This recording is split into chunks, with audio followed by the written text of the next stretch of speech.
Okay, so today we're talking about a lot of tools, and basically what I'm going to do is run through each of them, give you a quick overview, and that way you'll still have some work time in class, but we'll have covered the tools. And I'm recording right now, so you'll be able to go back and watch this video. Okay? First one we're going to talk about is the healing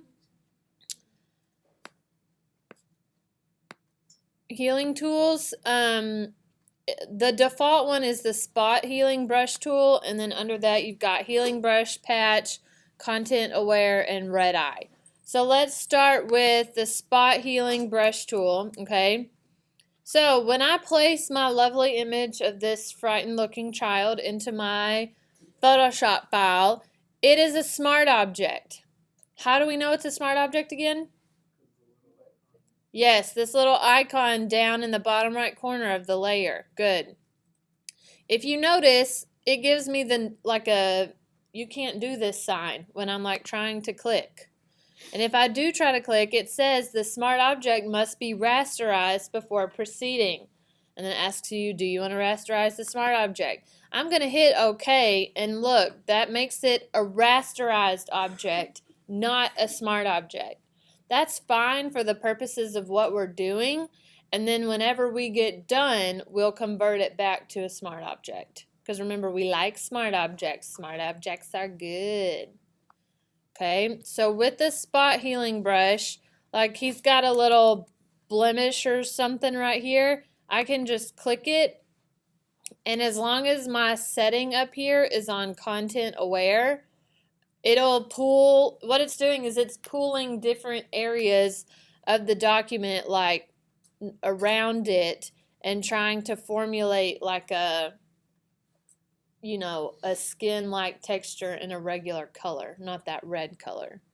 Okay, so always make sure that your setting is on content aware. If you put it on like create texture, I'll show y'all the difference. If I paint this with the texture part, see, it messed up a little bit, and even if it didn't have these lines right here, it would have this weird smooth texture that we recognize, like, that doesn't really look like real skin. That looks like Photoshop skin. You know what I'm saying? And then it's just doing all kinds of funky things. So always make sure that's on content aware. And with the with the spot healing brush tool, it's good to do smaller areas. Okay, so if you can do a little small area like this and let it process, that's gonna work a lot better than if you try to do like this giant area. It's having to sample too much from too many different places. One, it's going to take a long time to process like it's doing, and two, see, it messed up. Okay, so small areas are your friend when it comes to the healing brush tools. Yes. What did you click to mention here? If you try to click that layer, it'll ask you to rasterize it, or you can right click your layer over here in your layers panel and click rasterize layer. Good question. So if I hold down on the spot healing brush and I look to see the tools underneath it, if I just use the regular healing brush and I try to click, it's going to ask me to define a source point. And basically what it's doing is you have to, if you hold down option, it gives you a little target. You have to option click to target an area. And then it's pulling from that area down here as I'm painting, like up here. Y'all see? And as I'm painting, it's got a little, can y'all see the little crosshair kind of below and to the left of my mouse? That's showing me like the source point. Okay? Could y'all see that? Yes, no, maybe? So if I option click and do my target down here, and then I go up here and I start painting, now you can see below my mouse there's a little crosshair that's moving with my mouse. That's showing me the target area. okay? And so if you noticed, I got over here a little too far. I kind of got on the eyebrow, and it put some eyebrows in there. So the healing brush, y'all know what a skin graft is? Like if somebody gets burnt or something, like on their arm, and they need to regrow skin on their arm, sometimes doctors will take it like from their leg. Y'all know what I'm talking about? Okay, think of it kind of like that. I'm almost like skin grafting in Photoshop. So if I target down here and then I start painting up here, it's pulling from the little target area down here. So that may work in your favor or that may not work in your favor. It just depends on what you're doing and what the image looks like. Beneath the healing brush is the patch tool. I honestly don't ever use this. I don't think it was invented in CS4. If it was, I never learned what it was. And so if any of you figure out how to work the patch tool, I would love for you to show me. It's something that's not really in my workflow. The content aware move tool is awesome. Yes, Caleb? And then what does it do? Then it won't let you draw outside the shape feature. Now, if you go back to the healing tool, it'll only let you draw in a circle. And you can right click it. Oh. So if I draw with the patch tool, I'm going to do a different area that makes more of a difference. And then I go back to my, is it spot healing or healing? Either. All right, let's try it. I can only spot heal within that area. Very nice. Thanks, Caleb. In case you need to remove somebody's eyebrows one day, there you go. Cool. How'd you figure that out? You just playing with it? Nice. Thank you. All right, so patch tool. Now we know how to use. Thank you to Caleb. So content aware move tool, basically, actually, I'm going to show y'all this on this one. I think it'll make more sense. So I'm going to rasterize this layer of this girl. Oh wait, wrong one. And go back to my content aware move tool. Let's say I wanted her hair to like fan out even more. Like I wanted those lines to, you know, like stretch out more to the left and right. What I can do is draw with my content aware tool, and I have to come back and like kind of connect it so it'll make a shape.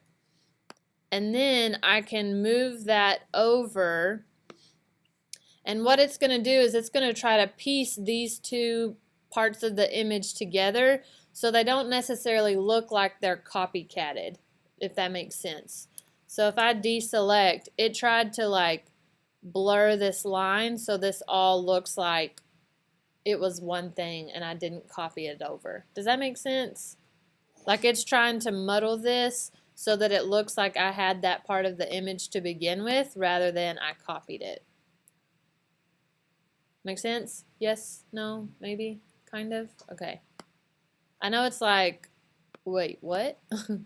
So if you are ever trying to, maybe you had a landscape of trees and you needed to add more trees to the left and right, you could use the content aware tool to like add more trees and it'll blend it all together nicely. Alrighty, red eye tool. I need to go back to my picture of my frightened child. Red eye tool, you just literally click. Hello?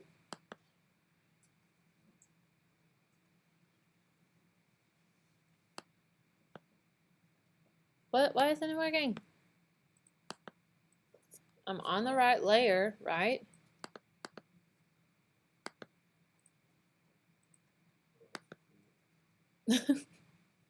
Oh, I've still got a selection over here. So if you've ever got anything selected, Photoshop's not going to let you do something else, especially if it's outside of that selection. And Command D, or you can go up to select deselect. So if Photoshop doesn't ever seem to be working, like zoom out and see if you've got a selection going on and then deselect. Okay, so one click with the red-eyed tool and it's going to take out those pupils for me. Okay, so now he just looks like a frightened child, not a demonic frightened child, right? Okay, brush tool we've talked about briefly, and I feel like it's pretty self-explanatory. Y'all know how to use the brush tool. Clone stamp tool is sort of like the healing tool. And depending on like the situation, like what you're trying to do and what your image looks like, one may work better than the other. So if I've got my clone stamp tool,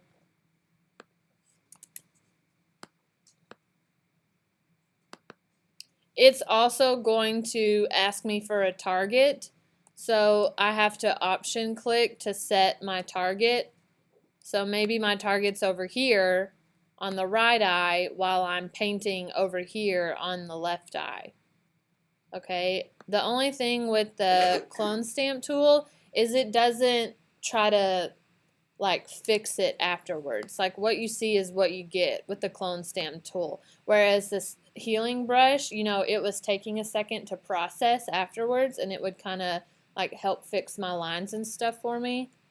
Let's make sure everyone's sitting up and paying attention, please. I know this can be boring, but if y'all follow along on your computers with me, it's a little more engaging. And then the pattern stamp tool, it paints a pattern, which I don't really know why you would ever want to do this, but I suppose there's a time and place for everything. And you can change your pattern by clicking up here and putting new patterns in there. Again, don't really know why you'd ever need that, but it's okay. So the history brush tool, I don't ever really use. If you ever need to go backwards, have y'all noticed that if you just hit Command Z over and over again, it just toggles back like one step? Okay, so in Photoshop, if you want to keep going backwards, it's Command Option Z, and that allows you to keep going backwards. Okay, or Command Shift Z is step forward. Okay. You can also, if you go up to Window and you go to History, you can also see it's like a running commentary of everything that you've done on your document so far. So if you want to go back all the way to this step, this Content Aware Move tool, when we were doing the hair, you can do that, but just note that if you start doing something else over here on your document, it's going to like get rid of all of these steps, if that makes sense. But you can, it's like turning them back on, and it goes back through and does all of the things that we had just done.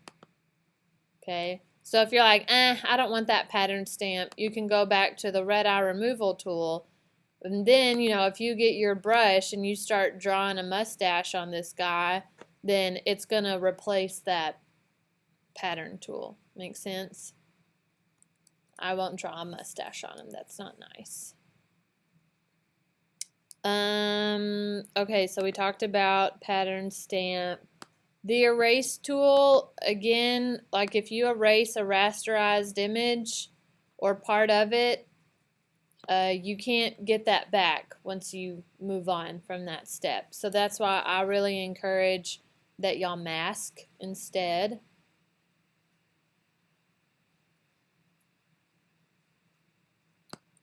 Magic eraser tool is pretty cool because with one click you can get rid of all of the certain hues in that area. So if I click the inside of his eye, that got rid of all of the like hues, okay, or values.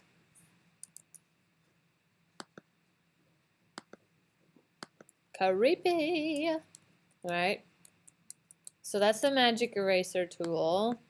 Background eraser tool. I don't really know the difference between it and the regular eraser tool. I don't really use it. Some of these I'm gonna let y'all continue to explore on your own. Okay, blur tool. It's the little like water droplet looking thing. Blur tool, what do y'all think the blur tool does? It blurs, yes. So every time you let off the trackpad, it's like applying more blur on top of more blur, okay? So if you hold your trackpad down and you just sit here and go back and forth for like 5 minutes, it's not going to like do as much as if you let off your trackpad a bunch of times. Look, I've hit the blur tool like 10 times now. And you can tell this eye's a lot blurrier. Okay? What do y'all think the sharpen tool does? It sharpens, yes. So if I sharpen this eyeball like 50 million times, it's going to get to this point where it's kind of like, yeah, like crystallized looking or almost pixelated looking. Guillermo and Juan, are y'all paying attention with me? What is that? That's not Photoshop. I need you on Photoshop paying attention. So the sharpen tool will kind of, if you do it too much, your image will start to look like crystally. And then smudge tool is pretty fun, but you can get kind of crazy with it and just like smudge stuff around. So if you were needing to like smooth out part of his skin, it might be pretty handy. But there are better ways to do that. What do y'all think the dodge tool does? Here, I'll show you. What do you think the dodge tool does? What? Yes, it brightens things.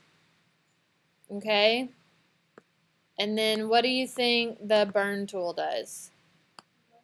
Yes, darkens. So it still retains this like skin texture. It's still going to look like skin. It's still going to look like an eye. It's just going to be darker, more shadowed.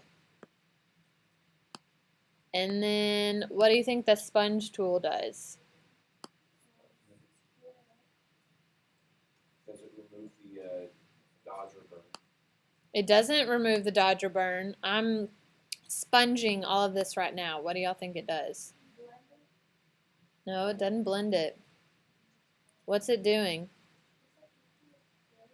Yeah, it's making it gray. It's taking out all of the saturation. So the sponge tool, think of it as like it sucks up all the color. Sucks all the color out of there. Okay? Sponge tool. Alright, healing, clone stamp, eraser, blur, dodge.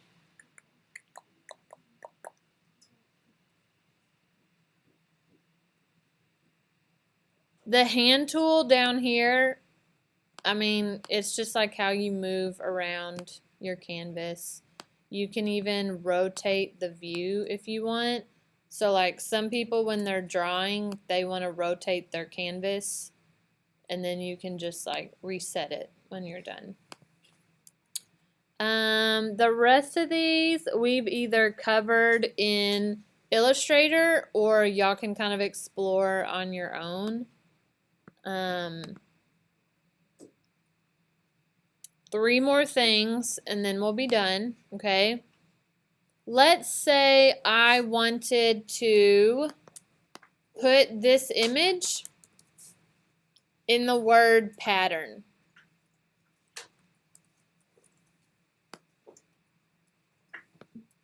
Wait, this is variety.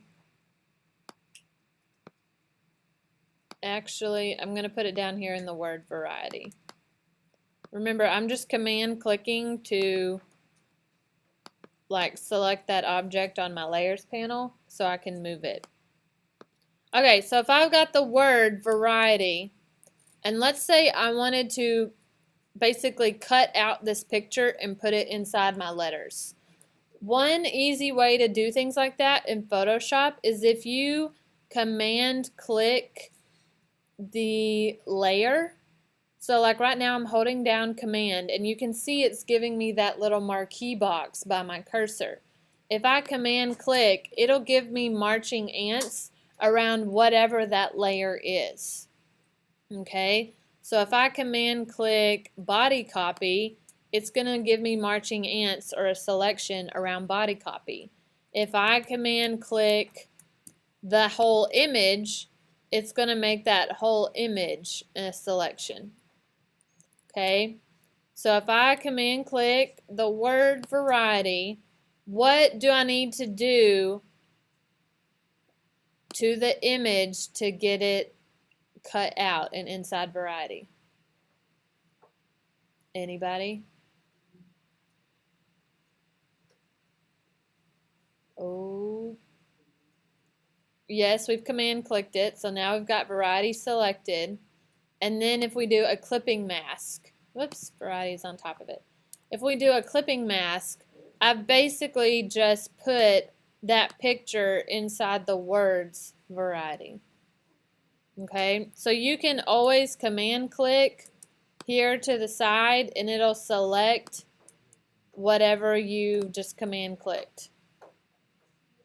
Okay.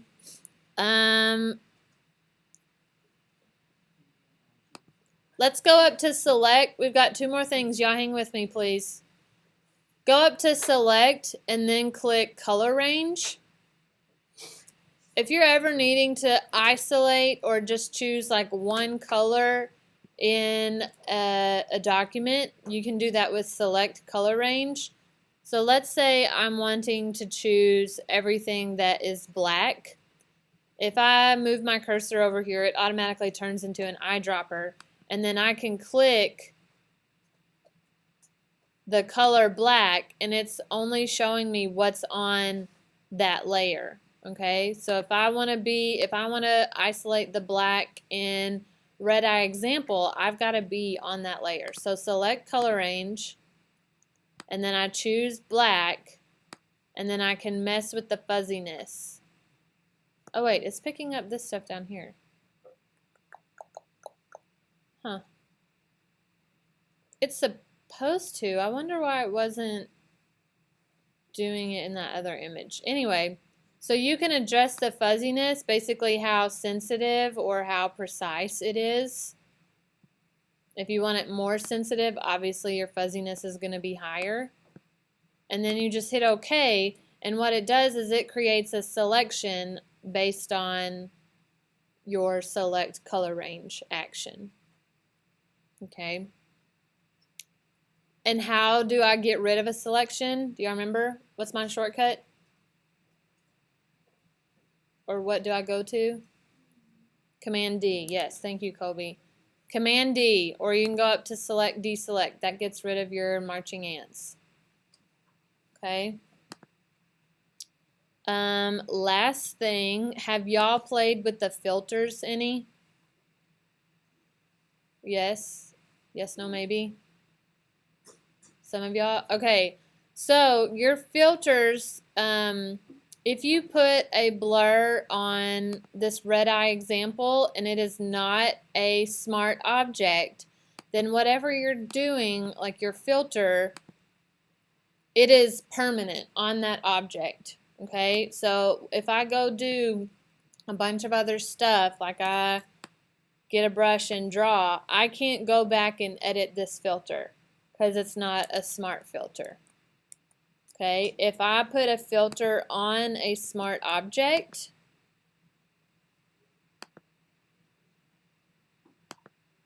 like this, it's a smart filter down here on the layers panel, so I can go back in and double click it and edit that filter. Or maybe I want to take it off altogether. Okay, so before you do filters, make sure your objects are smart objects. Filter gallery. Basically, you can go in and play with a bunch of different ways to like represent your image. Angled strokes, sumi, I don't even know how you say that. Glass, all this stuff, okay? If you want to just like blur or distort it, these don't have a gallery, they just pull up like, ooh. They just pull up like a little dialog box. And some of them have settings that you can change and some of them don't. Alrighty, any questions?